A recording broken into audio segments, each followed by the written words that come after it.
Fans అందరికీ నమస్కారం. And ఆంధ్రీ లాంటి ఫ్యాన్స్కి నమస్కారం. ఈ టైటిల్ హరిహర వీరమల్లు, ఈ టైటిల్ పెట్టింది డైరెక్టర్ క్రిష్ గారు. ఆయనకి చాలా థ్యాంక్స్ చెప్పాలని కోరుకుంటున్నాను. అండ్ ఈ సినిమాలో బాబీ డియోల్ ఔరంగజేబ్ రోల్ పోర్ట్రేట్ చేస్తున్నారు. ఔరంగజేబ్ రోల్ అంటే వెరీ పవర్ఫుల్ మొఘల్ కింగ్.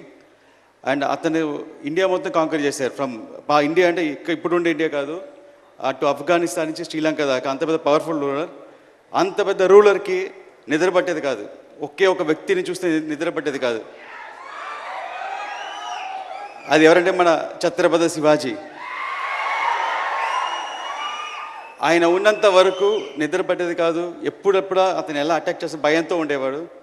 ఆయన ఒక ఫీవర్ వల్ల 1680లో చనిపోయారు. ఈ కథ హరిహర వీరమల్లు 1684లో స్టార్ట్ అవుతుంది. అదే ఛత్రపతి శివాజీ తను చనిపోయేటప్పుడు తన కోరిక ఏంటంటే మొఘల్స్ దగ్గర నుంచి జ్యోతిలింగాన్ని కాపాడాలి, అటు కాశీ విశ్వనాథ్ టెంపుల్ కాపాడాలని అతను మళ్ళీ ఉండి చేసే ప్రయత్నమే హరిహర వీరమల్లు. ప్రతి సెంచురీకి ఒక ఛత్రపతి శివాజీ పుడతారు. మనందరం చాలా లక్కీ.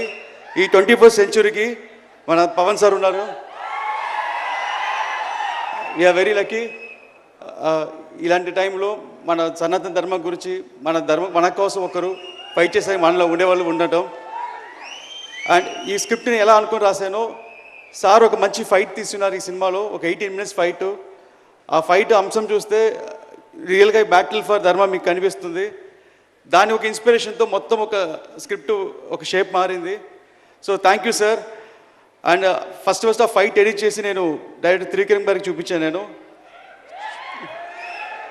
చూపించగానే సారు ఒకసారి ఫీల్ అయ్యి నాకు చూడగానే కంట్లో నీళ్ళు వచ్చిందని చెప్పి అప్రిషియేట్ చేశారు. చాలా thanks sir. And father Hemanath గురించి చెప్పాలంటే ఒకే మాట, అందరూ వాళ్ళ పిల్లలకి ఆస్తి సంపాదిస్తారు, కానీ మా ఫాదర్ మంచి పేరు సంపాదించి ఇచ్చారు. ఆ పేరు వల్లే నాకు ఈరోజు పవన్ కళ్యాణ్ గారితో డైరెక్ట్ చేసే అవకాశం దొరికింది. చాలా థ్యాంక్స్ నాన్నగారు. Thanks Pawan sir.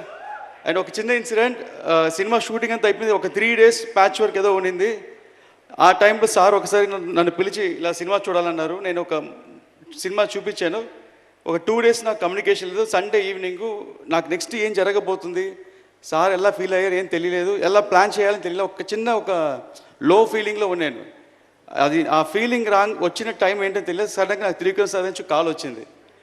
వచ్చి నువ్వు ఫ్రీగా ఉన్నావని అన్నారు. సార్ ఎస్ సార్ అన్నాను. ఒకే మాట, ఇప్పుడే పవన్ సార్ ఇంట్లో నుంచి బయటికి వస్తున్నారు, నీ గురించి 2 hours చెప్పారు అన్నారు. చెప్పగానే అప్పుడు ఒక మాట, ఒక టెక్నీషియన్కి ఎంత సంపాదించి డబ్బులు ఇచ్చినా సరిపోదు, వాళ్ళకి కాంప్లిమెంట్ ఇస్తేనే ఇష్టం. నేను 2 hours కాంప్లిమెంట్ చేశారన్నారు. అవి నాకు తెలియని సంతోషం, కానీ నా కంట్లో టీఎస్ కారుతుంది. సో ఎవ్రీ సీన్ నేను సార్తో చేసేటప్పుడు సార్ దగ్గర ఒక గుడ్ అనిపించుకోవాలి, వెరీ గుడ్ అనిపించుకోవాలని చేస్తాను నేను. సో థ్యాంక్స్ సార్, మూవీ చాలా బాగా చేశాను sir. And thank you so much sir for giving this opportunity. And మీ ఫ్యాన్స్ మేము అందరూ ఈ సినిమా చూసి గర్వపడతాం. Thank you so much.